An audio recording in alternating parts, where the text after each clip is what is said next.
All right, this is Travis Mills, director and producer of Bastards Crossing, and I am joined today by Joe Peavy. Joe. What did you do? I wrote Bastards Crossing. Okay, Joseph Peavy, as he likes to Yes. be credited, Yeah. has screwed that up a couple times, and Damon Burks, and I play Patrick Cole, the businessman, and also one of the associate producers on the movie. exactly, awesome. So this was the first of our 12 westerns that we made in 2020, a crazy year, and it was a crazy way to begin it. We'll be telling stories about the production and sharing memories. Just to kind of date this commentary, we're recording this in December of 2021, and the film is kind of coming up on its second anniversary of being shot, which is pretty cool. Yeah. So Joe, we got to start by talking about the origins of this project. Where did you come up with the idea?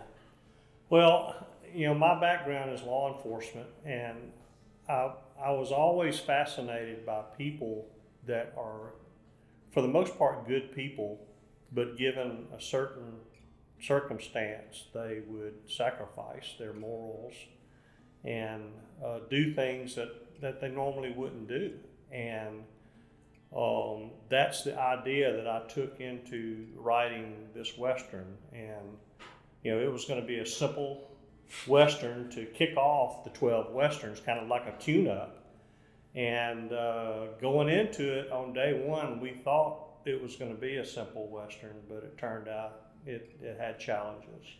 Well, I had made a post that I'm thinking about trying to start with a simple one location Western. Then you had the story, right? Right. And you kind of asked me, should I pursue this? Right. But it was originally set in the West, in the desert.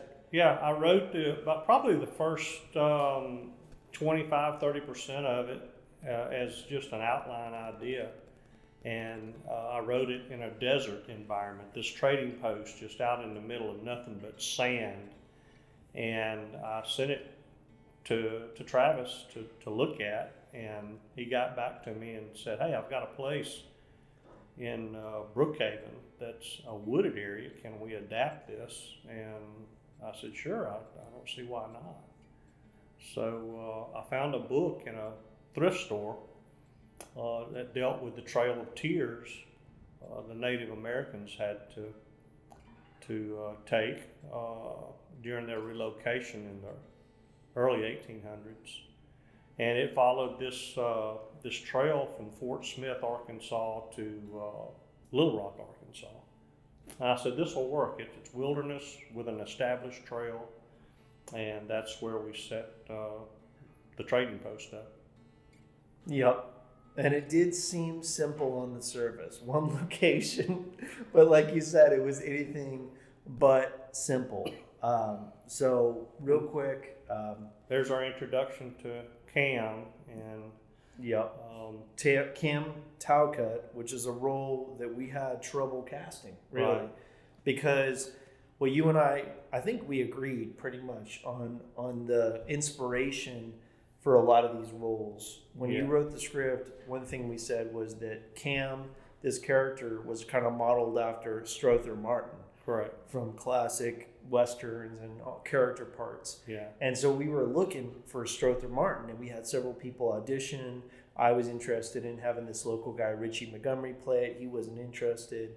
So it took a while to find Cam. Yeah. And you at first were a little hesitant about Ward playing it, right? You weren't quite sure.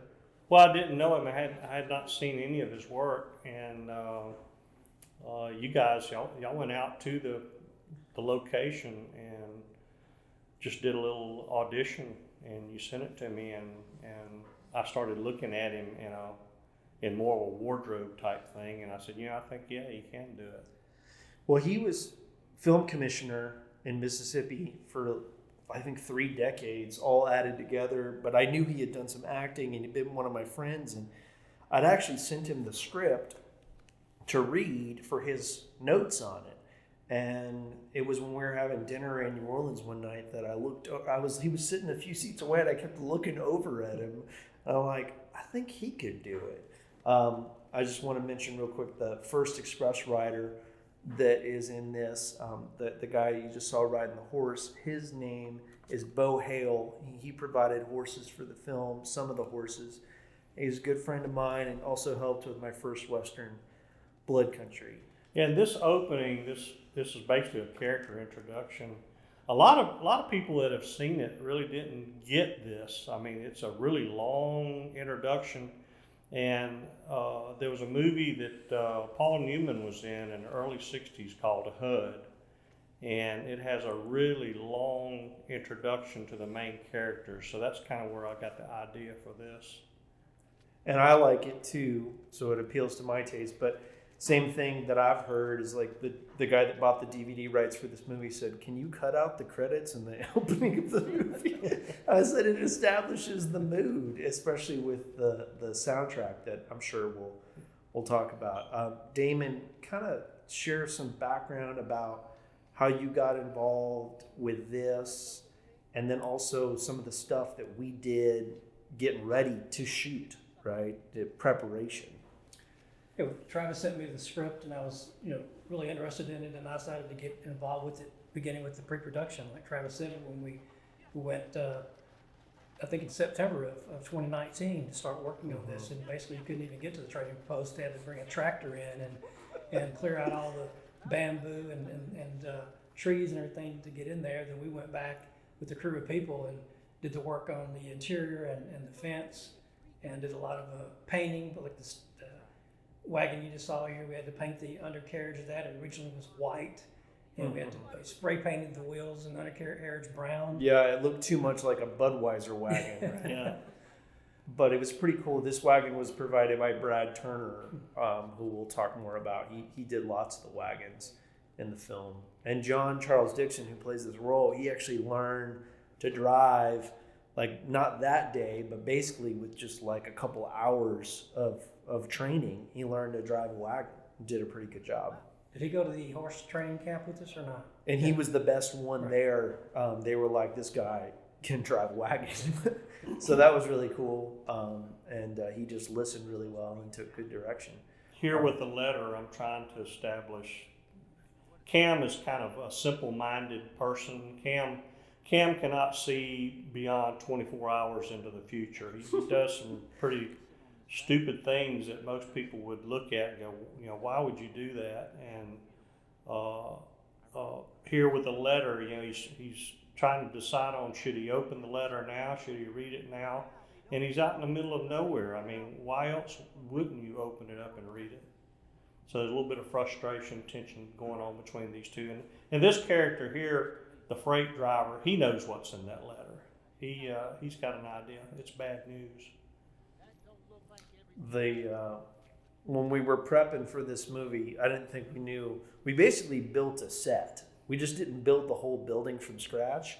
But the amount of work we did, we might as well have built the whole building from scratch, because it took just so much to do the fence and the gate and the inside. It was a lot more than we originally. We all kind of said, or at least I said, like, hey, we got a location, it's here. But it was more complicated. Can you imagine how it would have been if it had been raining while we were doing the construction versus, luckily we had great weather to build the thing. It's just the weather went south on us on day one. Which ended up, I think, being a blessing in disguise, because one thing that's interesting about the movie, the production, we shot for 15 days, three 5-day weeks, and I think it didn't rain like 2 or 3 of those days, but it was never dry long enough for the ground just to get dry. And so we were sloshing around in the mud the whole time, but it gives the movie a feeling and a look to it that I think if it had been dry or if we had shot during the summertime, it wouldn't feel as dark. It wouldn't be the same. This is supposed to be a miserable place, and the weather just played into that. It's like, somebody upstairs said, hey, you need to have a wet place to work for this film to make it as dreary and as bad as it could be. So other than the credits, this is the first time you see the trading post interior, which is actually a pretty small space. What this was like a room for holding grain is what we thought, right? It was originally like tin, corrugated tin, and we just put wood on top of the tin. Right. And all of this wood, I should mention, was pretty much donated to us by a guy named Gordon Red, who knew my grandfather in Brookhaven, runs a lumberyard company. Said, can you give us some of your, scrap wood? And he did, and it helped. It was great, but it had been sitting outside for quite a while, so it was very heavy. Yes, it was waterlogged, right? Mm-hmm. It was heavy. And then the interior, in terms of the props, we really gathered that stuff from a combination of people and places. I know Lola Cagle, who is the designer, she brought a lot of stuff. Where else? And then Karis Glenn helped us. We had probably 5 or 6 different local vendors in Brookhaven that loaned us props. Right. And she kept a grid of everything, and then we had to take everything back at the end of the movie. Yep, exactly. I can't remember some of the wardrobe, like what Cam is wearing was I think what's funny about Cam's outfit. I don't know if you guys know this, but this outfit ends up being worn in like 4 of the 12 westerns. Okay, I didn't so if you watch The Adventures of Bandit and Wild West, you're wearing it, right? That is Wild West's outfit. The movie later on that I wear, and if you watch the Pearl Hart movie, The Woman Who Rode the Stagecoach, there's a guy that escapes from prison with her who wears that. And then John wore those long johns with the hole in them, right? That you'll see, right? There's a hole later. Well, the jacket got used too, didn't it? I don't know if this jacket got the long used. white jacket that the trapper was, the prospector was wearing. The prospector. Yeah, that got used. That got used for sure. But anyway, John wore the long johns in Heart of the Gun, the last of the 12 westerns. And let me tell you this, the legacy continues because I just wore those green pants on the Montana Western Terror on the Prairie. So those pants, as I like to tell them, were famous. The costume designer on that, she said, these pants are in really bad shape. Do you want me to throw them away for you? I said, these pants are legendary. You can't throw them away. We just missed a real funny scene where the horse just went into the stable to get some hay. Was that planned or not? The horse No, it's not planned. He just went in on his own. Which was a nice improvised moment. And Ward Imling, the actor playing Cam, he was really good at rolling with the punches with improvised moments, which is necessary really for my kind of shooting. You kind of have to be. You can't just be stuck to the script. And here's our Clark Ritchie coming in. He's the Lone Rider. And Clark actually, he auditioned for a different film. And I was at that audition. He auditioned for Mike Fink, didn't he? And Wilderness Road Tells the Natchez Trace, I'm pretty sure. As soon as he walked out of the audition, I looked at Travis and I said, that is the Lone Rider. Yeah. And later when I talked to Clark about it, Clark said he was thinking about auditioning for this role, but he decided, since he had to pick between the two, and he went with the other role. And he ended up getting this one. Yeah, he was perfect for this character. And he grew out his beard for these early scenes so that he could kind of trim up and look cleaner for the later scenes. We shot this movie, I think, almost chronologically. And that was good too, because as an independent film, we were able to change things a little bit as we went. But I remember we shot almost everything you've seen so far in the first 3 or 4 days of production. But yeah, Clark is a filmmaker based in Baldwin, Mississippi, actor, and makes some of his own movies. So he's a talented actor. We're seeing some of Cam's loneliness. He's just wanting to have conversations with people. He's out there by himself, and this guy, he's really not interested in talking that much, which is kind of leads to mystery. You're kind of wondering, well, just exactly who is this guy?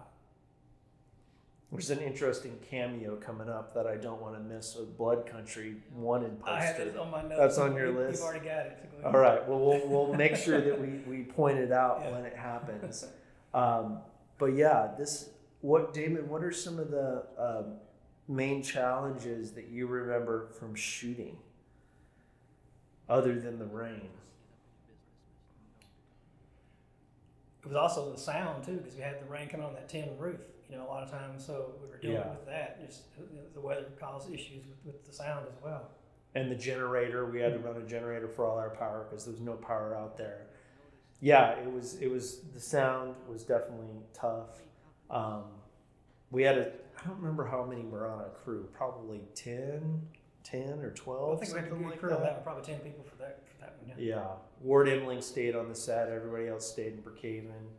Lee Cannon, who did a lot of the horse stuff on the movie, he stayed in the trailer on set.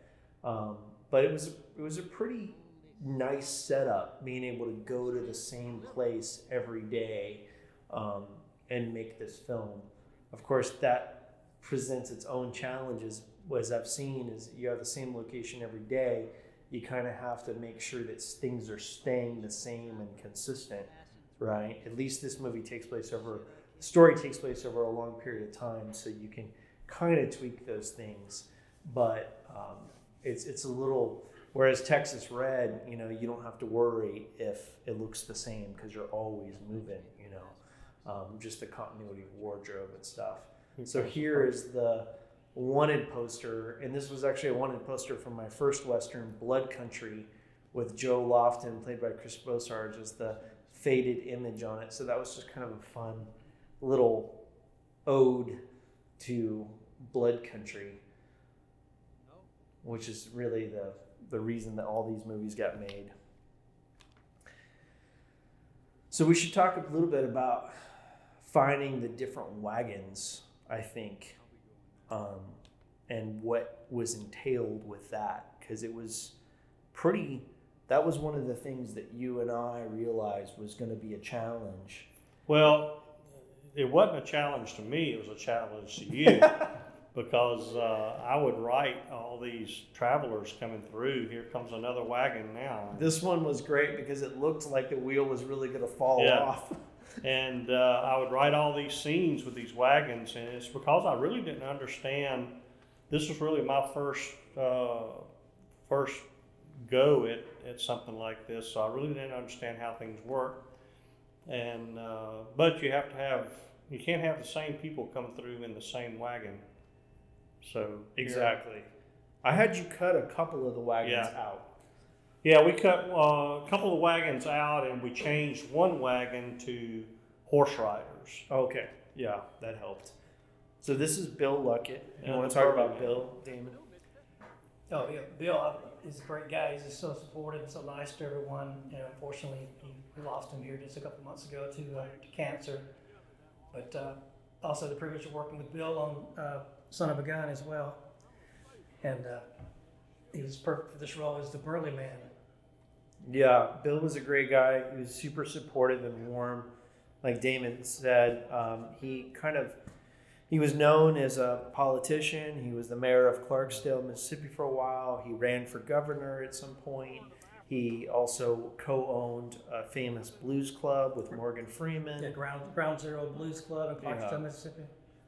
So he was a great guy. Definitely made an impact on Mississippi, and he loved making movies. He really loved acting, and it was cool to be able to cast him in this movie, especially his size really does. One of the reasons we were hesitant about casting Ward is he's not a little man. He's not short like we had imagined Cam being. Right. But this scene definitely helps us feel like he in the burly man, I modeled him like an Andy Devine type character, a gentle giant, and the casting was perfect. I mean, this man is a gentle giant. Absolutely. Yeah, it's not, I think back, it's not easy to find period wardrobe for big people like this. Like his boots, I don't know if you remember the ordeal with his boots, but I saw them come in on the wagon. We could not find anything period correct that would fit Bill that's like size 14 or 15. So we had to disguise his modern boots by putting tape and mud on them and all kinds of things. That's always a challenge on my movies because, of course, we don't have the funds to do anything handmade or crafted for the actors, unfortunately. You said this is one of your favorite scenes. This is one of my favorite scenes as far as I think the two actors really understood the scene, and they genuinely were just sitting there having a conversation, and it comes over that way. That this doesn't appear to be acting at all. It just appears to be two guys out in the dark having a conversation.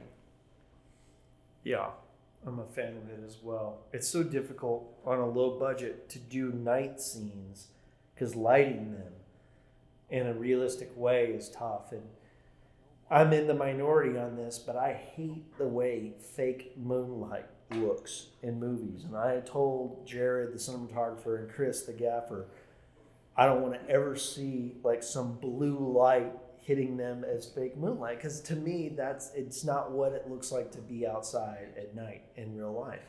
So they had to do this by just using the lanterns as a motivated light source, which it's not easy. And there's a lot goes into this. I mean, the two actors, they have to understand where the light is coming from. The light isn't moving around as they move. They have to make sure that their face stays appropriately into the lighting.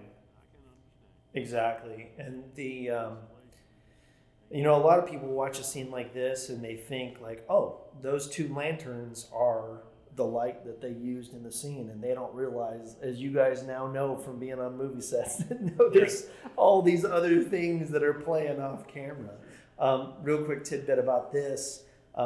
This Old Soul bourbon is our liquor sponsor for the movie, made by Cathead Distillery in Jackson, Mississippi. We had a deal with them. So that's why you see some very specific close-ups throughout the movie of their label. And I was supposed to get a bottle of that, and I never did. Oh, I didn't get. I like bottle. that you choose this commentary to bring that up. I guess it's in the mail. I owe you a bottle of Old Soul. I apologize. I must have taken them to Arizona with me. I would imagine that they're not sitting covered in dust somewhere. They got used. Yes, they got used well. I did want to mention something about this wagon, this specifically the Burley Man's wagon with the wheel. I ended up having trouble getting a wagon for one of my Arizona movies. And I actually had Brad Turner, who lives in Weston, Mississippi, bring this. It was cheaper to get him to bring this wagon all the way across the country to Arizona. Well, he had some issues with his truck when he got there, and we kind of talked about it, and I ended up buying, with some help from another person, that wagon off of him, and it stayed in Arizona with the intention that we were going to use it in more movies. But it stayed in this person's yard in Tombstone. And when we went to use it for another movie, that person said, no, you can't move it. We feel it's unsafe. The wheel and the axle and all that. You got to fix that before you move it. So we ended up saying, we don't want it anymore. So the wagon is still in Tombstone. I have no ownership of it, but it also has a legacy in the 12 Westerns. The funny story about this body thing is, I don't know if you guys remember, but we were setting up for the scene, and the guy Randy showed up, and he was one of the wagon people. And he saw that what we were about to do, which you'll see coming up, is to pull the wagon off of this body. And he thought the body was the actor. Have you ever heard this? No, I haven't. So he goes, you're really going to pull this wagon off of this person? And we go, yeah. And he's like, I'm going to have to stop you. I don't think that's ethical. So at least to that one person, the dummy worked. Well, this is another demonstration of the character Cam's simple-mindedness. I mean, we can all see what's fixing to take place, but he doesn't know. He does not see it coming. Yep. Ward was able to play that really well. And Jennifer, our makeup artist, she had only done makeup on one of my movies, and on that film, it really was just like pure just talent, beauty, makeup, and maybe a little blood here and there, but she got thrown enormous amount of challenges here, making that dead body, doing some wounds for the first time. So she really did a good job. And we only did this wagon rolling off once. In retrospect, I really wish we'd figured out a way to do it a second time and get more coverage on it. But you know, for a low budget movie, I think it works. It works pretty well. And this is as You far can tell there though that that's not. A You real can body. tell as it Yeah. starts to get the wheel that goes over. But it. as far as the script, this is probably the most important part of the script, because nothing else that's going to happen would have happened if this had not happened. Right. This plants a seed that eventually will grow. Yeah. Well, basically, the bad decisions he makes probably would not have happened because That's the way I feel. without this freak accident. Yeah. Even though he doesn't have great moral judgment, he also just really isn't smart enough to be evil, you Right. know, to come up with it. This was an interesting sequence that I can't quite remember how the script had it, but we changed the script up with the way this express rider came in and then the burying of the body and all that. I think that he buried the body first in your script, right after the burly man died, and then the express rider comes. Yeah. We were struggling with it because he kind of went from feeling, you know, basically he didn't seem guilty when he was burying the body. So we were trying to make the morality of the character work. Yeah. And a lot of times that happens when you're shooting out of order, and then you realize in the editing room, you know, oh shoot, you know, we really didn't direct that actor the way that we should. So I'm kind of proud of this shot because it's a little bit of a trick. He goes around to what looks like might be a door into his bedroom, but there actually was no door. Yeah, I caught that. We pause the camera here, cut, Yeah. have the actor go into the space, so there's really no way to get into that space. Yeah, I caught that when I first saw the movie. I was going, I don't remember a door being there. Did they put a door in there? Right. It was a nice little trick. So I'm kind of proud of tricks like that. But basically, we didn't have the energy or time to dress a whole lot of space for Cam's bedroom. So it just kind of stayed this dark space that we would show now and then, just little vague aspects of his bed and book and all of that. But we definitely didn't have the resources to build that part of the set, which is why you don't see much there. We should talk a little bit about Christopher Hart's soundtrack for this. It's the first time I'd worked with him on a feature based in Mississippi. Chris is, and Macomb, and I think he did a great job with the soundtrack for this, because to me it really helped with the tone of it, both it being isolated and dreary, but also with certain scenes adding maybe a little bit of dark humor to it, if that makes sense. Yeah. This scene here, I wrote this, there again, going back to my police background, I was part of an interview with a guy that he had committed a murder, and he had buried the body, and the body was, I mean, it only had an inch or two of dirt over the top of it. And in the interview with him, I mean, he was telling us how frustrating it was to try to dig a hole. He was going, man, you just don't realize how hard it is to bury somebody in the woods, especially. You get tree roots everywhere. And he got frustrated. So I was really hoping that we would show a little more frustration with maybe slamming the shovel down or something here. But I wasn't there that day, and I didn't see this being shot. But you can kind of tell he's kind of worn out right there, trying to dig a hole. And then he finds some really soft sand down by a creek bed. Is that what the guy that you interviewed did? Did he bury No, him? he had Eventually did dig a hole in the dirt and just gave up on. Yeah, he dug it probably 10 inches down and put the body in there and covered it up, which made it really easy for us to find. But I never have forgot that. He was talking about how frustrating it was to try to dig a hole.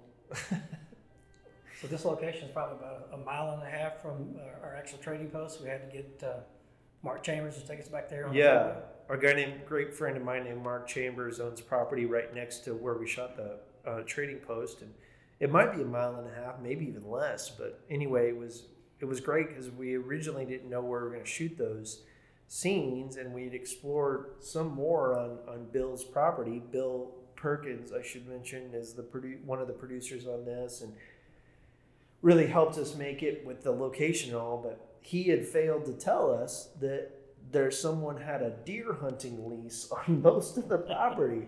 And one day when I was out with my dog Bandit, this deer hunter came up on us. We were exploring the property and said, I was going to shoot you and your dog, right? I had never met the guy, I'd never heard that there was a deer.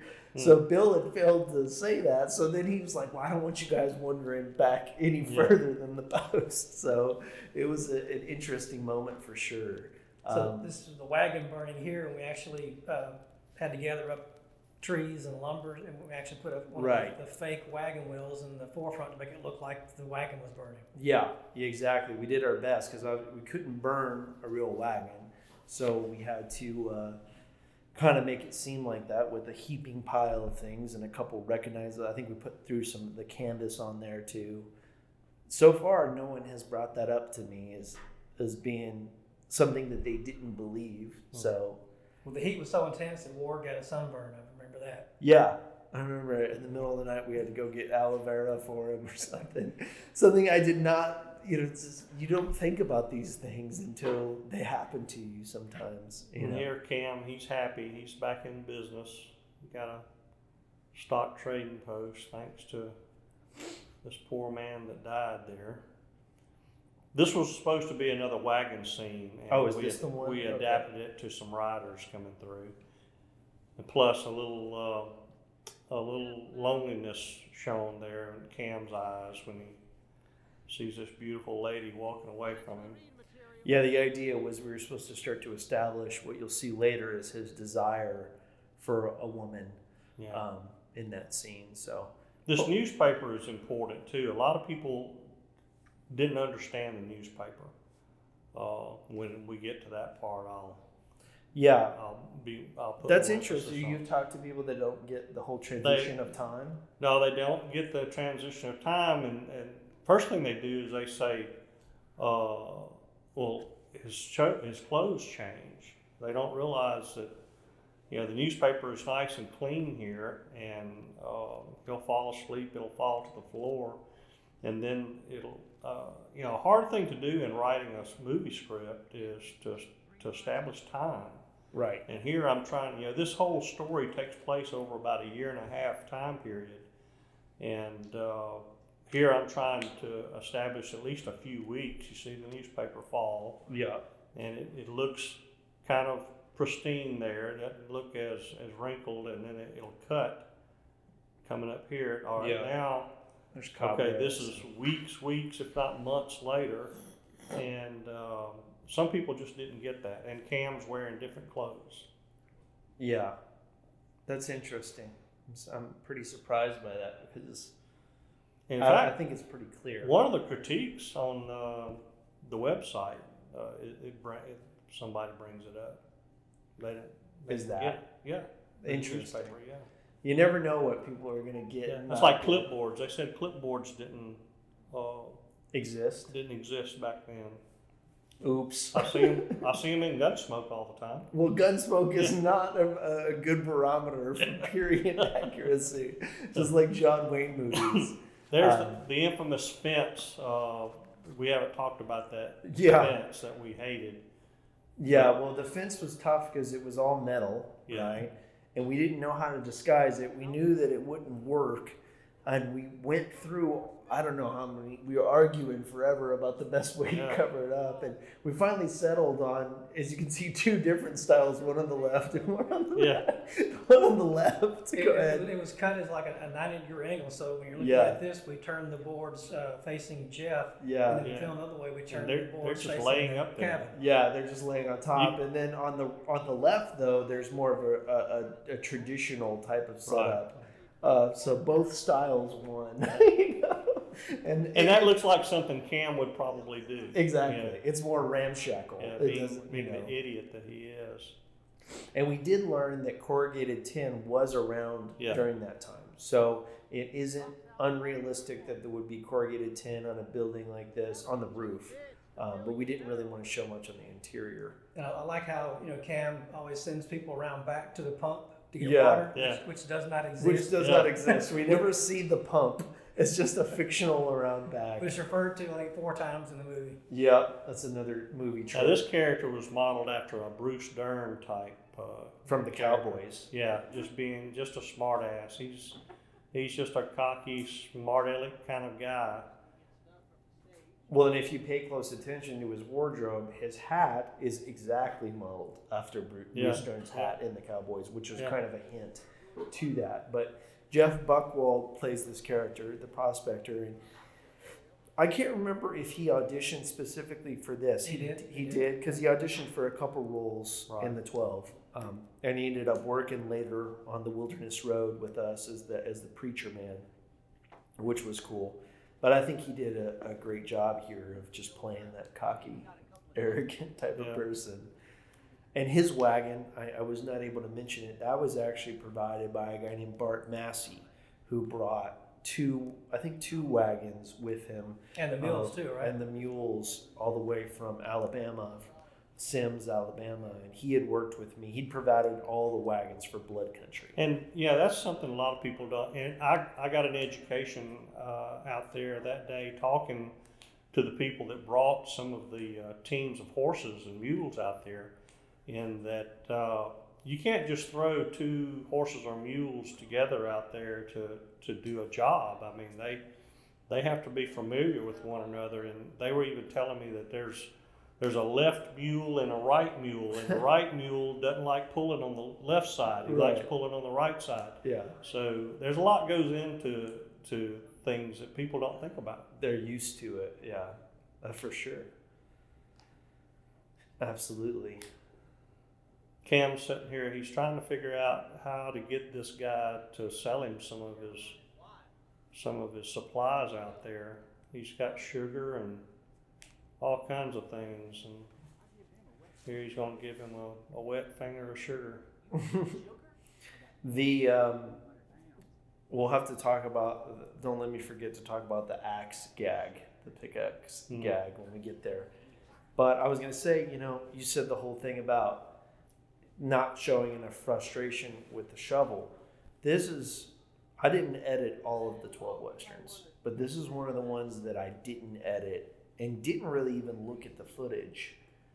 So one thing that's interesting about this movie that I plan to do at some point is I may go back to it and watch some of the takes and see if something was missed, right? Because you never know, and what someone thinks is good might be different. So I may do an alternative cut sometime.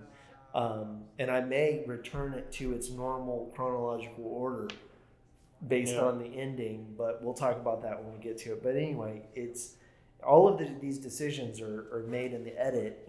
There can be so many different ways to cut a movie together, and it very much changes the way that it feels. How was this stunt done here? Talk about that. The pickaxe thing.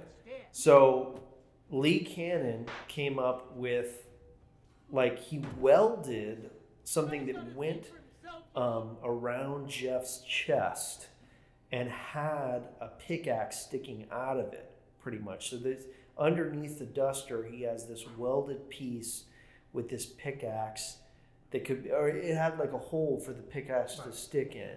And of course, through editing, we faked the fact that he swung down.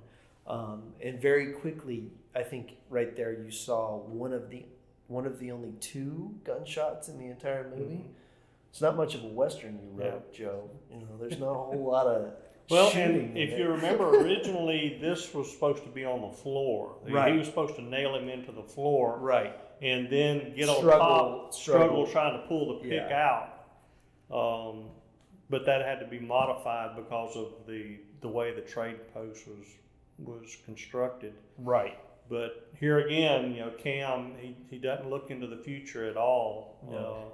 He's now created something that he doesn't know how he's going to fix. For me, one of the best lines was from, and the whole movie was from that scene, is after he kills the guy with the pickaxe, he walks up to him after and he says, "Are you okay, Are you okay?" mister?" And to Yeah. me, some people don't like that line, some people love it. Yeah. I think it's perfect, as it really shows his mentality. He's Right. not an intelligent person. And I've heard the same thing. I've had people say that is the stupidest thing I've ever seen, and Right. other people say it's perfect for this guy. Right. It's kind of whether they're fighting the nature of the character or not, I think. But this is where, you know, the seeds, like you said before, the seeds planted by the accident with the burly man. The tree has sprouted from the ground. Yeah, and now it's- he sees that he can start killing people and taking their supplies, Yeah. which is interesting. Now, I'm curious, you said that the people you've talked to don't understand the passage of time with the newspaper. Yeah. Have they understood it with what's coming up with the graves and seeing that he kills multiple people off screen that we haven't seen? Do you know? Because I think a lot of people miss that. I haven't heard anything, so I Okay. don't know if they got it or not. This was, to me, this was one of the funniest things. He you know, he's running low of supplies, and he sees this nice jacket that he's now killed this guy with. So it's got blood all Except over it's got it. a hole and blood through it. Now, is this Ward's eye looking through there, or is that your eye looking through? It's warts, Okay. but I did like the stood in for it to make sure. But that would be funny if it was a cameo of mine.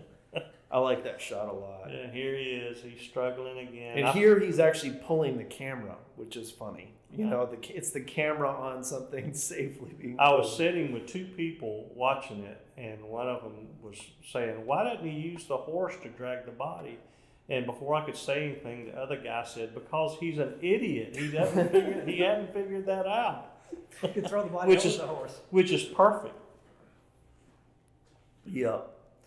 Well, there were some people that also I think that it's one of those movies where you're either on board him being numb or not, because there's some people that I remember on set, I can't remember who, hated the idea that he would sell the coat. They said no one would really do that. We're not talking about a regular human being here, Yeah. you know? And here's the hole in the table. Which I think ended up being quite a cool little Yeah. thing. He's Yeah, got a to lot of cover people- up the whole. Yeah, a lot of you know. people didn't catch that either, but I have had a few people say, "Hey, how's he gonna hide that hole?" And here's the, I was laughing so One hard dog writing this, with all this blood on it. Yep. but he's happy. He's got he's trading post his spot again, and you know he's kind of going over to the dark side. He's really starting to lose his mind here. So this is a dummy, and I love, one of the things I regret most is watch when he steps on this fake body. It's clearly not a real body. The thing with the taking the boots off works okay. There, right You can there. see it right there. When he puts his hand on it and stuff. That person has some very squishable legs. you See, and know? I was hoping people would start wondering, well, what's going on here? Has he already killed another one? Which this is a big turning point for the character, because the first casualty was an accident. The second casualty was a heat of passion. There was Right. an argument because he has a little man syndrome, and now you have this body laying there, and people don't understand. Well, why is this person dead? Yeah, now he's become methodical about it. But it's fixing to become evident as to why this person was killed. It wasn't just for what's And our supplies. intention with those extra graves there was to show that he's actually killed some people Yeah. in between the prospector. Trying to create some time here. Right. But I don't know, again, it's debatable This is whether the they one pick day up that on it it didn't or not. rain on set, I believe. No, it rained during that It shot. did? Yeah, there was rain Yeah. actually falling in that shot. It's just light rain. This is another one of Bart Massey's wagons, and we tried to hint to the blood in it with the blood on the tarp, without showing too much. And this is where you're going to end up meeting Ashley Lewis, who plays Sadie in the movie. Her character is introduced in a pretty kind of drastic way. Let's talk about casting that role. Well, originally Sadie was Sarah, and you said that there was too many Sarahs in my scripts. in the scripts. Yeah, so we needed to come up with another name, so I changed it to Sadie. And then, what do you remember about the casting process? Well, actually, I forget. There's a website where you do casting calls. Yeah, Actors Access. And we got a ton of stuff, and you kind of threw that on me to start going through these. And a lot of these people just did not fit the character at all. And you start wondering, why did they even submit? It's just wasting my time. Yep. And you kind of liked, actually, you had showed me her page, and I looked at it, and she didn't have hardly any experience. And this is a key character in this film, so I was really hoping that we could find somebody with experience. We had a girl that auditioned, Yeah. but she had a tattoo on her foot, Yeah. and this character's feet are in a lot of scenes, and we just couldn't do it. But there's actually the first introduction to her. She gets knocked out, and you liked her. I was kind of on the fence. I wasn't sure, but you had final say, and I think she did a great job. I'm pleased with the product. One of the things I liked about Ashley, for me, is that she didn't have a traditional look. Like, Yeah. she was attractive to the point that you think, yeah, Ward would be attracted to this person, but she has a very unique, like, facial structure, I think. And it reminded me of kind of, when you see paintings or pictures of people in the old days, sometimes you say, people don't look like that nowadays. So it was unique. She looked like she was from a different time to some degree. And she comes over as she's very feminine, comes over kind of frail female, but she's tough as nails underneath. Ashley is. Yeah. And the character starts out as a very feminine, frail female, but she grows into a really tough lady. And so Ashley fit the bill perfectly for that.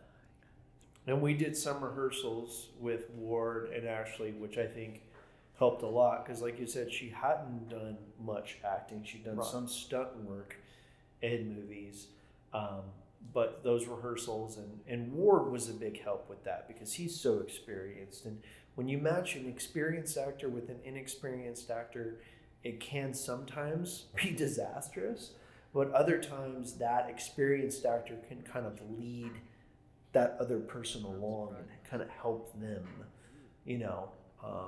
I've certainly experienced that in scenes with other people. This was her first day on set, and I believe her first scene she had to cry. Is that correct? That she had the crying scene was one of the first things she did? Probably one of them. Yeah. In one scene she cried, and it wasn't acting. Yeah. She was mad at me. Yeah. I'll have to point it out. I think that's in my book that I just, shameless plug for my 12 Westerns book that does reveal some of these juicy moments, right, Joe? Yeah. He's going to reserve comment on that one. But yeah, I think she did a fantastic job.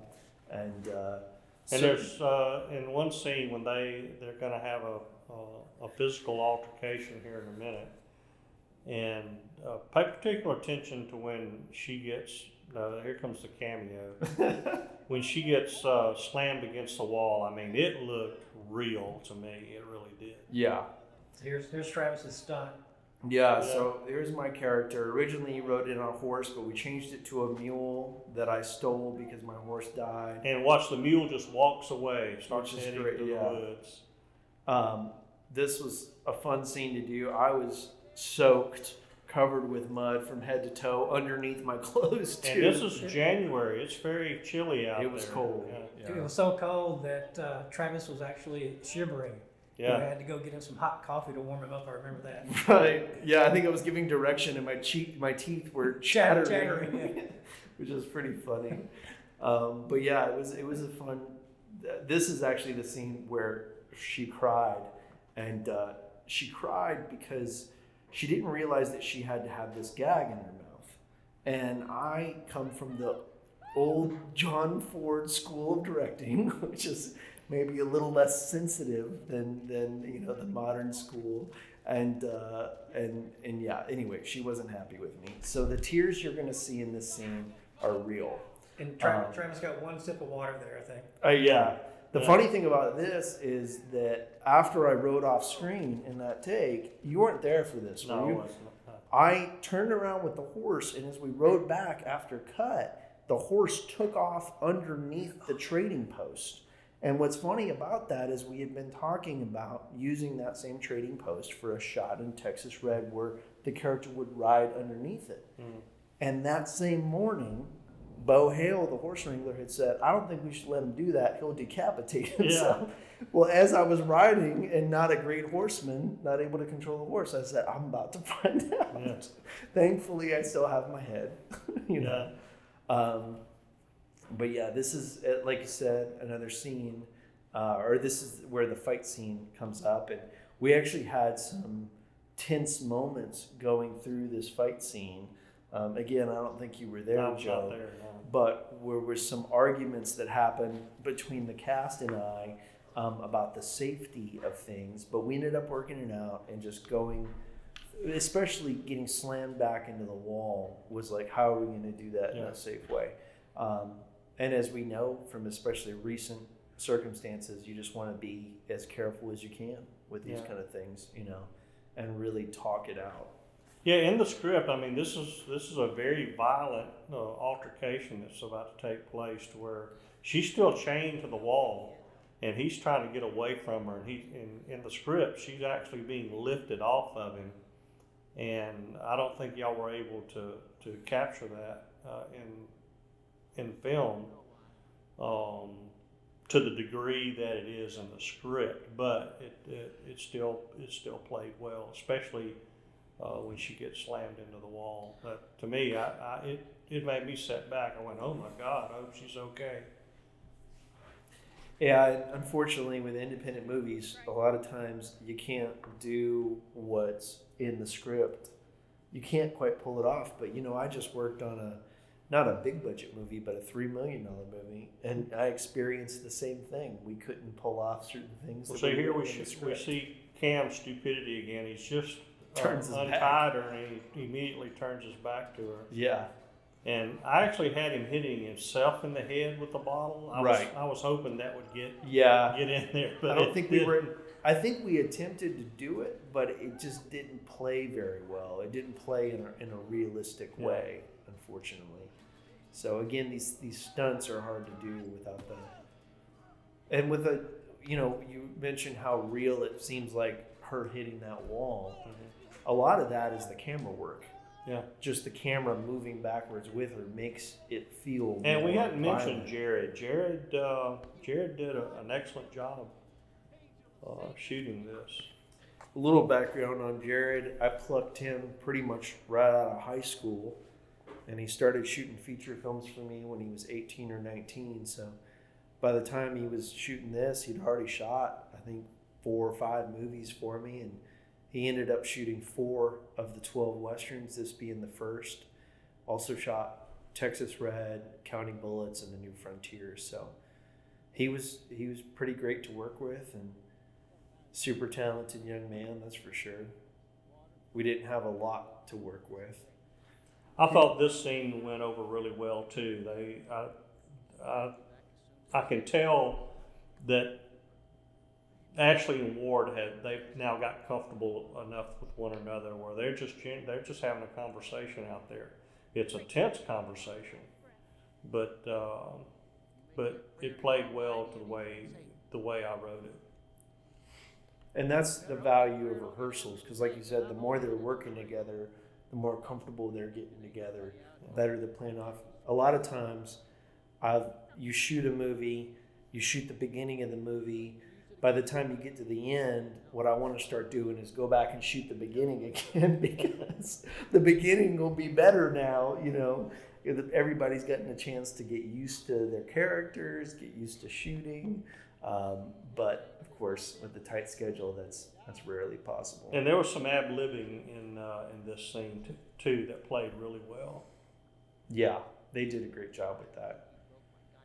One thing that I think is one of my biggest regrets is the pants that Cam wears in this scene and wears the rest of the movie.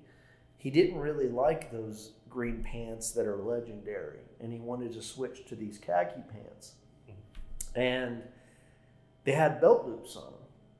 And somehow, I don't know if it was him convincing Lee or him convincing both Lee and I, we agreed to let him wear these pants with belt loops. And they're completely historically inaccurate to the period. Of course, you see them in every John Wayne movie, Yeah. right? And probably Gunsmoke. Yeah. But we're trying to be better than those things. But he wanted to be comfortable in them, so we let them wear them. But in retrospect, I really wish that I'd stuck to my guns, because Western fanatics will just shut the movie off when they see belt loops. This is a real good contrast here, where Cam he's in shelter reading a book, just had a nice meal, and she's out in the woods chained to a tree. And we shot that basically until her chained to the tree, until there was literally no light left in the sky. So that was fun.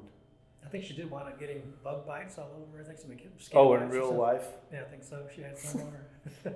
Well, yeah, that's in the script, she was supposed to get eaten up by Yeah. mosquitoes and stuff out there. well, that's Mississippi for you. Yeah. So Here comes the stagecoach. we should talk about the stagecoach. So it's not easy to find a stagecoach, and there were a couple options, but one of them I found in North Mississippi.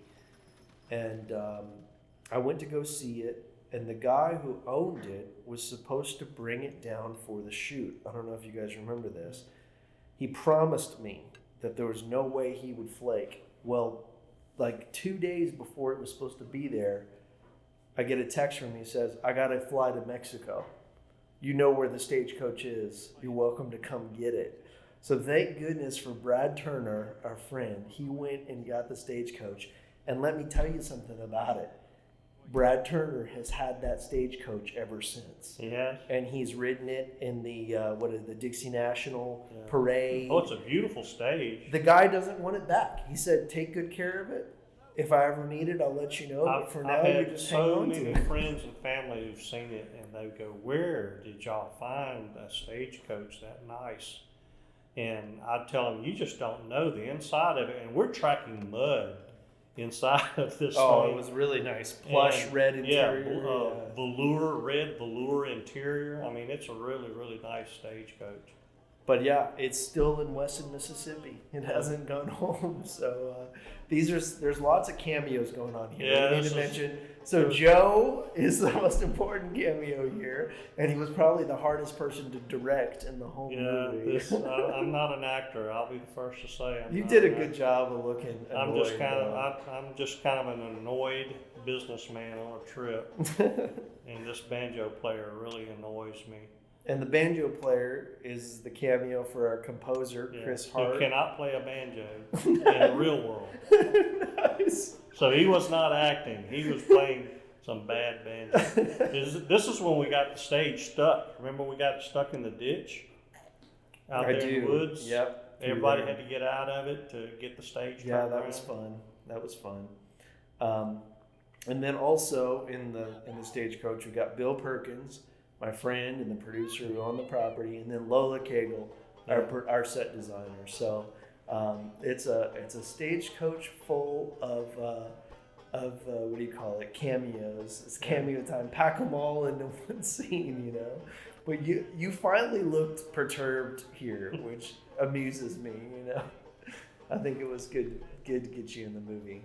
Of course, Lee Cannon is driving the stage with his friend Joe DeMare. So they did a great job of pulling that off.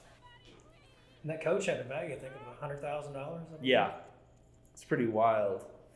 I don't know the full history behind it, but I'm glad we were able to use it in the movie. It was definitely stressful figuring out how to do it, but we pulled it off, and like you said, people are pretty impressed that it's in there. So Adds a lot of production value to our low budget movie for sure. yeah. Well, what's funny is, like I said, out in Arizona, I wouldn't have been able to get near as many of these wagons and stagecoaches, especially, in a generous way. And originally I wrote it to be shot out west, Yeah. and you probably could not have made it out west. It would have. I think there would have been more compromises. Oh. There would have been more things, and it probably would have been. I've shot a lot of movies out there, and I've never seen a location like this either.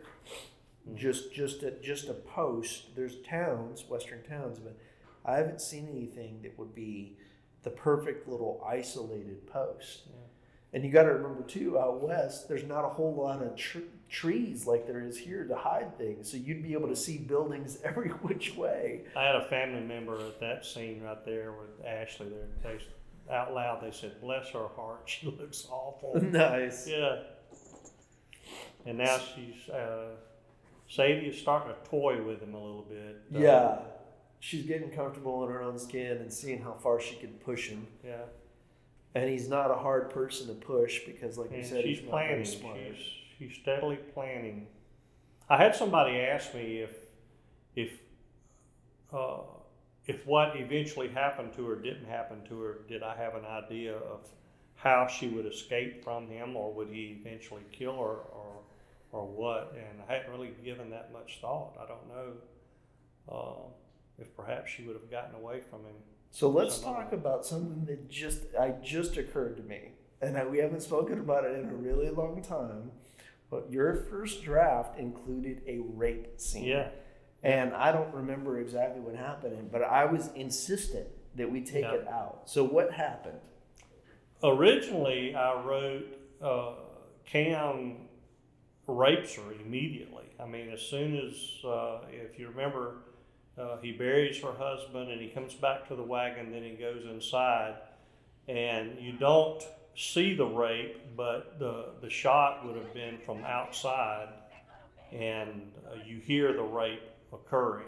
And as soon as you read that, you wrote back to me and you said, this does not fit the character. This is not, we can't do this, basically. And I thought about it and I said, you know what? He's absolutely right. Cam would not have done that.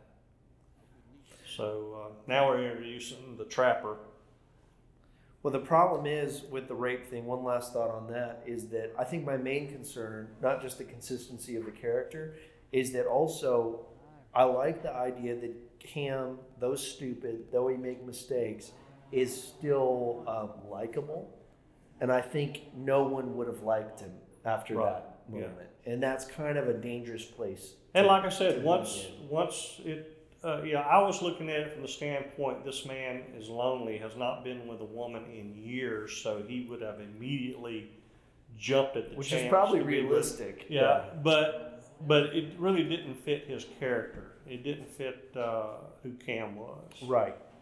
Here we have Creek Wilson as the trapper. Yeah, Creek is one of my favorite people to work with. He goes back basically to the origins of me making movies in Mississippi.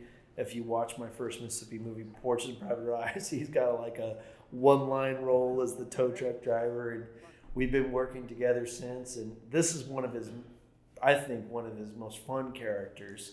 I met Creek during Cornbread Cosa Nostra that was shot on the coast, and when I was writing the script, this character started to evolve, and I immediately thought about Creek, but I didn't tell you that that's who I had in mind as I wrote it. And as soon as you read the character, the first thing you said is, "I've got somebody in mind for this," and it was Creek. Yeah, so we were on the same page, and Yeah. that character was originally inspired by Jack Elam, right? Right. That's what you kind of. Right. That's who you model. You modeled all Yeah. of these characters off of old timey actors. And Jack Elam is one of Creek's idols. I mean, he really likes his work. Yeah. And they've both got the lazy eye, right? So Yeah. they both got that in common. But And this dialogue coming up, this was some of my favorite dialogue when the trapper says, before the war, he goes on this thing about women and the women and the Indians, and they would, he knew a captive when he saw one, and I'm really proud of that paragraph, and because I really had to research it. I had to find out whether it was the Cheyenne and the Sioux, I believe it was, were mortal enemies. I could be wrong on that. I'd have to go back and look specifically. Real quick story about the prop in Creek's hands. So this jawbone, I think a cow's jawbone, the way I found it is we were on Mark's property scouting for the movie, and I was trying to get my dog Bandit's attention because he was in the water and wouldn't come to me. And I reached down to grab a stick on the ground, and when I picked it up, I said, "This is no stick. This is a bone."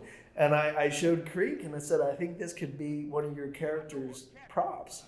Well, that jawbone, has followed me through the whole process of the 12 Westerns. Wilderness Road. I used it as my character Little Harp, one of my weapons, Yeah.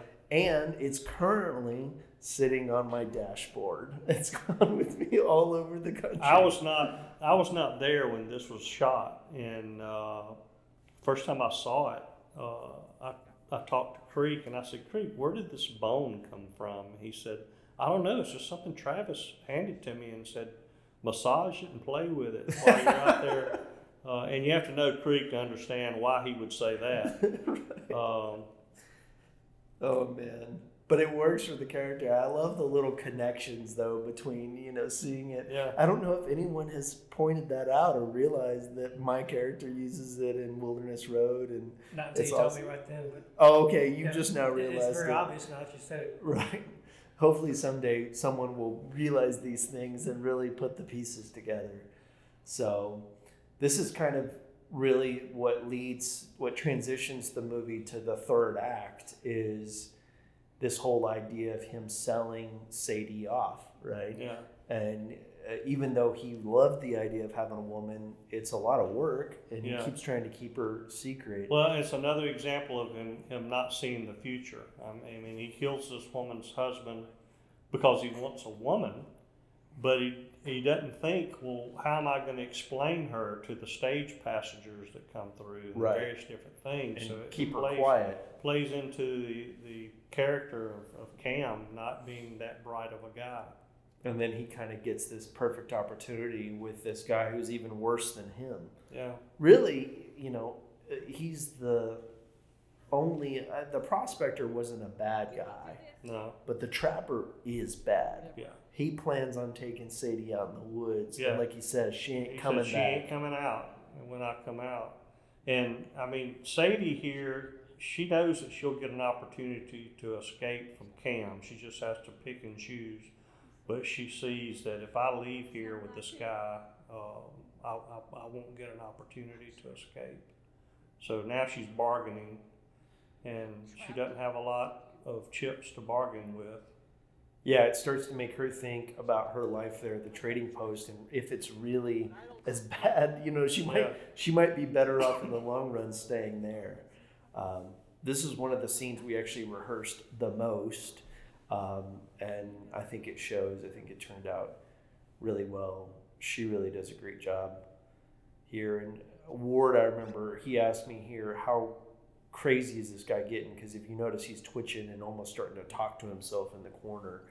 And I just said, I think he's really starting to lose it, The look she just gave him with the eyes, that was perfect. When I first saw that, I went, oh man, I don't know if that was planned or if that's something that she did. This is a shot that I really liked. Again, we're using that bedroom space that we didn't dress really at all. But we kept it all just in one shot with him just hearing her. and then eventually, the door opening. So And he turns away because he can't face her. yeah, I think this is a good way to play it in a very simple way. I don't remember how it read in your script, but I don't think I had him turning away, but that's a nice touch. But I like the way it's going to focus off of him onto her here in just a moment. when she makes her offer that he can't refuse. Right. So, yeah, it was a cool scene. It was fun to come up with this kind of stuff with Jared. We had to be very creative. And one thing I saw is you're shooting in the same space day after day. You got to figure out new ways all the time to use that space. You can't just shoot the same angle of the trading post over and over and over again. So that posed quite a challenge to keep ourselves creatively sharp and see it from different angles. Yeah, you can see she's got his attention now. Here is, to me, where he does, even though he's killed people, to me, this is probably the most despicable thing that he does. Yeah. Because he makes a pact with her, and then he totally betrays her. Yes. And I think, I don't know why, I guess that shows you about my morals. That's worse than him killing people, but he definitely shows his true character. If anybody deserved to get revenge on Cam, it's her. Yes. Of all the Killed characters. her husband. Yeah. did her wrong. She deserves to get revenge.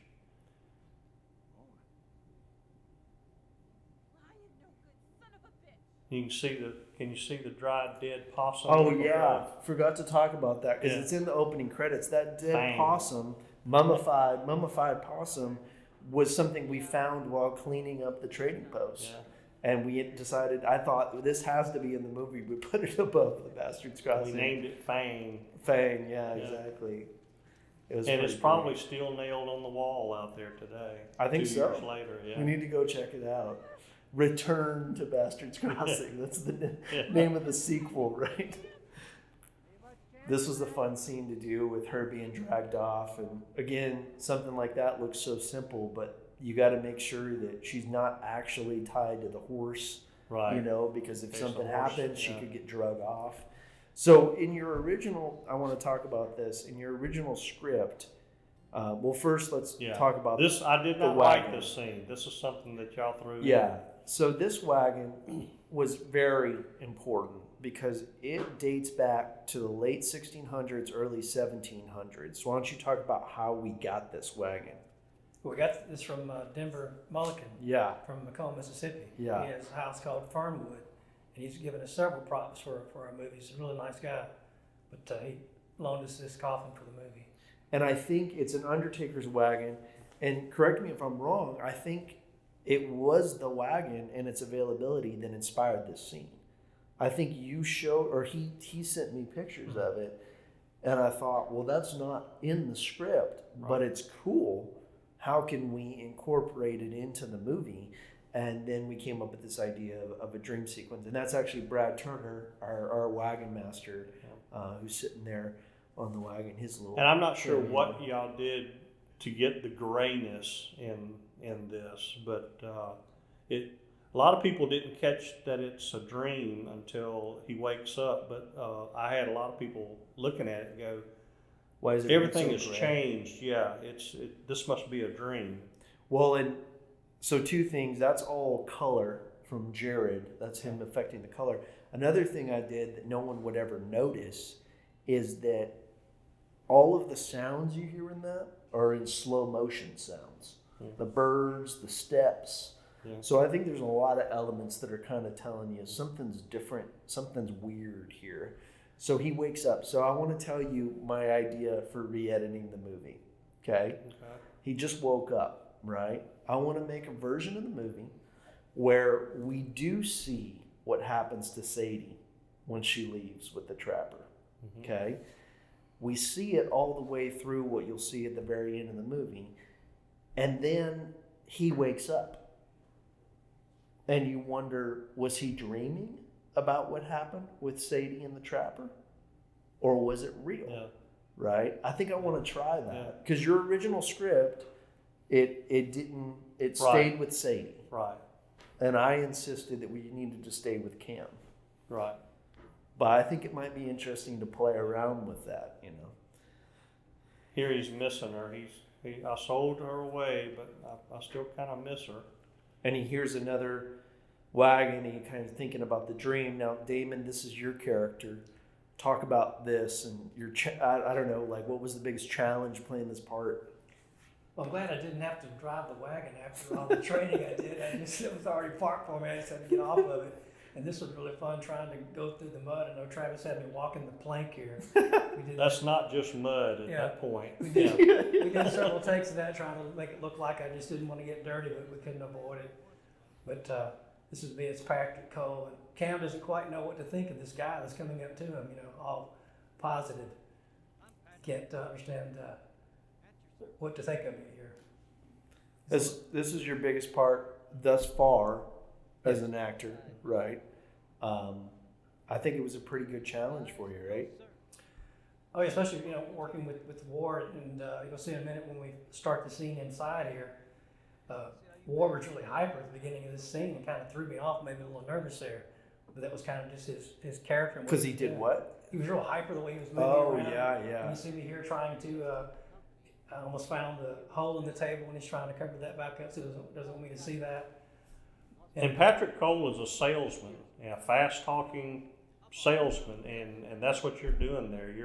You're doing most of the talking, he's doing the listening, and you're trying to sell him, not realizing that he's been waiting on you for over a year. So he's excited now that he realizes this Yeah. is real. I'm coming back to reestablish his route, so I've just, made his day here. Well, this is that moment in the movie where all of a sudden things go well for the first Yeah, time. things are looking up. And you think, what the heck, right? But there's a catch. I love the way Jared lit him in this because he has this angelic glow with his frizzy Yeah. hair. I think it really fits well with the whole things are going well. I'm saved. Things are finally looking up. I've been saved here. But yeah, see there you can see the belt loops in their full glory, and all true Western enthusiasts are cringing right now. But yeah, this is a fun scene to do with Damon and Ward, and it was near the end of the production, I think, right? This was on day 10. Yeah. Day 10 of production here. There's a line in here where Patrick Cole asked Cam, how did you stay open for so long with no supplies? And his reply was, I had to make sacrifices. And it has multiple meaning. That one line has multiple meaning. He sacrificed his morals. He sacrificed a lot of physical things too. Well, this is my favorite section of the scene because I feel like he almost ruins his opportunity here because he kind of starts to show he's a little kooky. And you can tell Patrick Cole is looking at him like a little unsure for just a second, but then says, well, let's sign the deal. I think that was an interesting moment because he almost cracks. But you kind of, even though it's interesting, at least I do, even though he's been such a bad person and done some despicable things, you feel bad for him here. Yeah. So he almost gets out of the hole, Yeah. right? And in theory, he will stop doing bad things. And a lot of the Strother Martin characters that he played in Westerns, Strother was a likable guy, but he did horrible things, just like this character here. Totally. But as is the nature of storytelling, things come back to haunt you, right? Yeah. What comes around goes around. And I like about the line you had me add at the end saying, at your service. Yeah, it was really cool. This is leading up to the finale. And see, one reason that I bring up the editing thing is that after we had done watching the final cut, my normal editor, Tony, who didn't cut this movie either, he said, I went back through and watched the footage of this ending between the Lone Rider and Cam. And there's takes that weren't used and shots that weren't used that are better than the ones that were. Yeah. but I didn't have time Right. at that point. So at some point, I want to go back in and investigate. Do most people that you talk to immediately recognize him? They don't immediately recognize it. Takes them a minute or two because now he's clean shaven and he's dressed a little bit better. But then they finally realize, oh, that's that guy, the bounty hunter that came through earlier. Which is pretty good because he hasn't been on screen for at least an hour, Yeah. a long time. But it was cool that we were able to do that with his beard being there Mhm. and then being gone. It's always nice when you can change the look of a character. But I think we shot this whole scene was like one day of filming from my memory. Like we took so much time with this lighting and rehearsing it and shot it from pretty much every corner of the room that you can probably. Well, and before, I mean, Cam, he pretty much had his guard down because he's got his trading post back going, and he's happy with the way things are, and all of a sudden things are going to go bad. So he's got an emotional roller coaster that he's just fixing to take a ride on because he's happy, he's got his guard down, and then he starts hearing things that he had hoped he had never would have to hear. Again, you're saying this return. Yeah. Yeah. Now this scene didn't change in the script at all, right? This No. was pretty much preserved Yeah. exactly as it was. Yeah, even the dialogue is dead on. And I think they nailed this, especially Cam, who you can tell is very concerned. How do you feel we pulled off the creaking door that continues to open on its own? That was a major motif in your script. Right. Yeah, because I wanted the audience to be used to that door won't stay closed because the wind's blowing. I wish we had some wind blowing in the background. That would help. But the door plays an important role here coming up in just a couple of minutes because it won't stay closed. And That was me out there doing the door. I did a great job. Was it really? yeah. That's always Snatching it, that's always what a producer ends up doing on my movies. It's not a glamorous job. It's you end up doing the door gag or going to get the food and all that kind of stuff. He's fixing to get the bad news that this woman escaped. And he's not if this guy didn't already know he was guilty. Cam is not a very good actor here. What I'm saying, Ward is. Yeah. But the character Cam Right. is very obvious. Yeah, he's trying to play like I don't know what you're talking about, man, but he's not doing a very good job of it. No, he's very obvious that he's concerned about this. And the lone that she rider here, lived. he's matter of fact. He knows exactly what's going on. But it is true that he underestimates Cam here because he's toying with him, whereas he could have just shown up and pulled a gun on him, He's but trying to drag a confession out of it. he almost does get, tripped up here, and Cam does almost get one up on him, which is interesting. I guess he's not aware that Cam has this gun that's hiding there. Right. What's funny is it's not really well established that the gun is there. Yeah. Because it doesn't get used a lot in the movies. No. And I had Jared on one of the last days of production shoot a shot of just the gun there, and we put it in the opening credits to try to give the audience an idea there's a gun somewhere on the trading post, but who knows. And there's that moment we talked about. The door is opening and Cam gets the jump on him. Yeah. You're about the dumbest bounty hunter I ever seen. He goes, I'm smart enough to figure this out. Good thing we're not doing a lip sync version Yeah. of this. Joe could probably quote most of the lines. can. Well, he wrote it. He should be. As many writers do. Yeah, exactly. And here we've got a little duel going on, and he's trying to get Cam. He knows he's got an ally, and he's trying to get Cam in position there. And there's little hints. He looks over at the door and all this.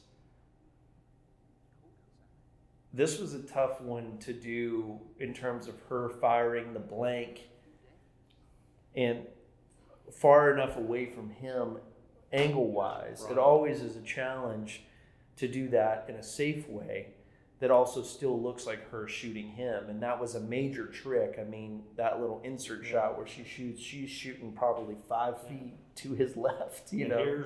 here's revenge, the sweet smell of revenge right here. And this is the reason that there is a hole in those long johns. And all of the other 12 westerns, you'll see those long johns. So if you watch The Adventures of Bandit Wild West, it's on Amazon, shameless plug. There's a hole in my long johns, and all of these women keep trying to touch me through the hole. And they come from that bullet. Of course, she's pregnant here. Yeah. This is the big thing. This is How do you the tell whole... a child that his mother killed his father? Now, we didn't talk about this. The movie was not originally titled Bastards Crossing. What was your title? Well, at first I just called it The Crossing, and then I called it Talcutt's Crossing. And in fact, when I sent you the complete script, it was Talcutt's Crossing. And after reading it, you came back with, I think we have to call it Bastards Crossing. And then that thought had never crossed my mind. And I went, oh God, that fits it so good. Right. Because you think through the entire film, the bastard is Cam.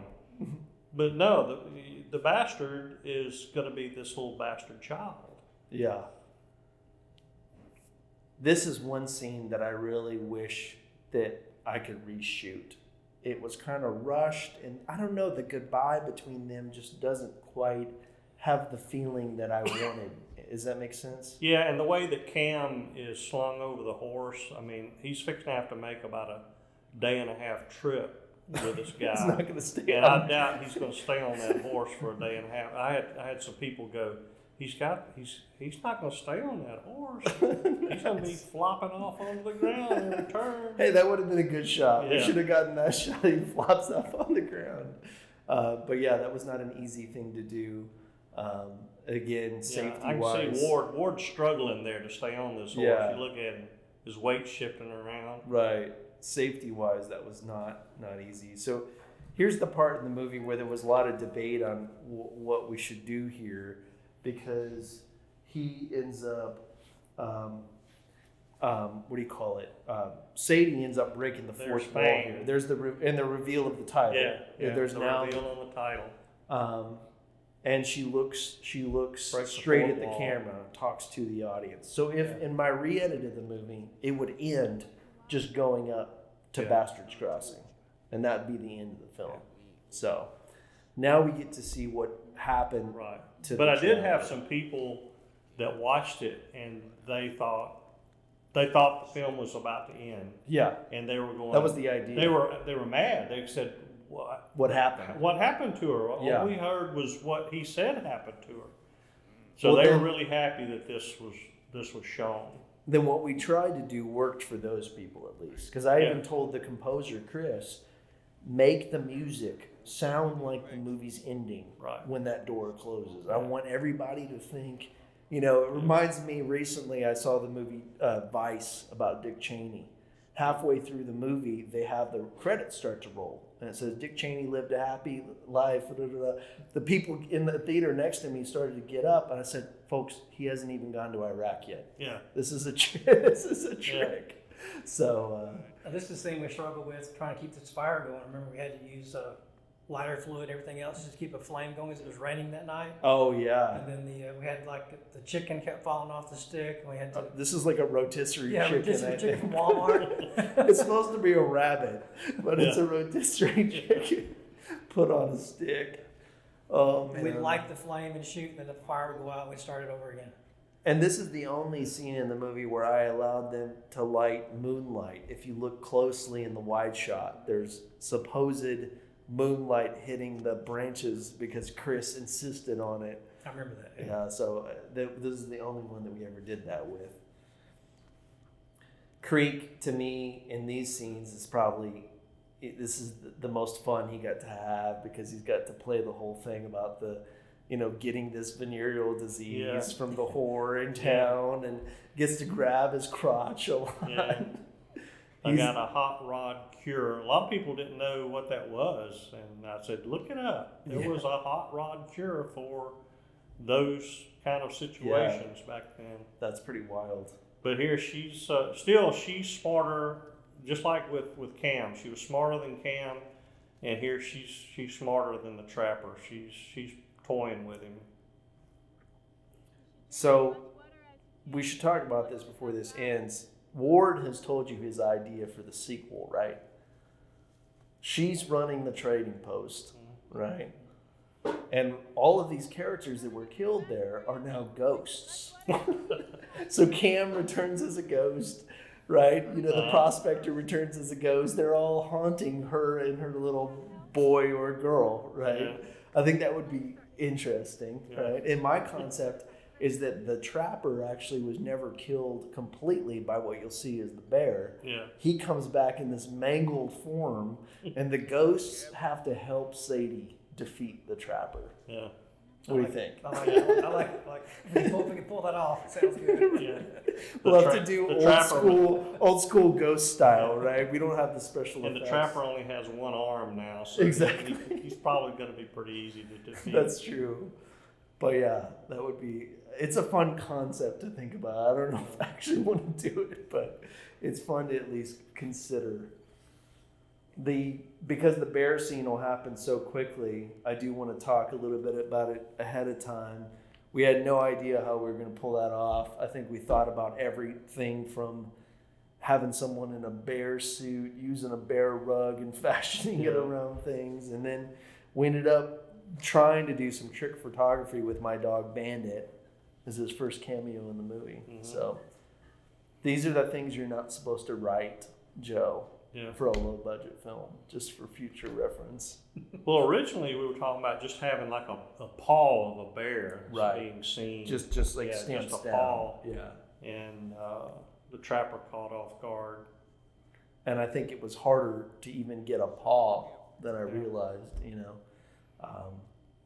but I think it turned out pretty well. People seem to at least get the idea of it.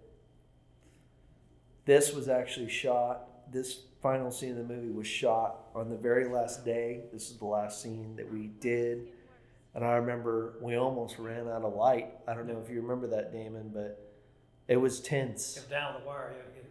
It was all the way down to the wire on the last day. And I remember at some point Jared was kind of screwing around, and I said, "You can't screw around." I got mad, Like, we're literally down to the last few seconds of Yeah, light. you're losing light. Yeah. We need to hurry.